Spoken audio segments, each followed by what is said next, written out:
நீங்க திருச்செந்தூர் கோவில்ல ஒரு அதிசயத்தை பார்க்கலாம். எப்போ நாம முருகனை பார்க்க போனாலும் இறங்கிதான் போனோம். எந்த வழியா நீங்க போனாலும் சரி, அது ஆலயத்தினுடைய வலது பக்கமாக இருந்து போனாலும் அல்லது ஆலயத்தினுடைய இடது பகுதியில் இருந்து நீங்க போனாலும், எந்த வழியில போனீங்கனாலும் இறங்கித்தான் போக வேண்டும்.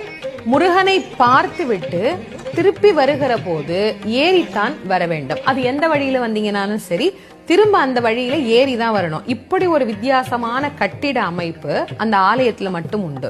ஏன்?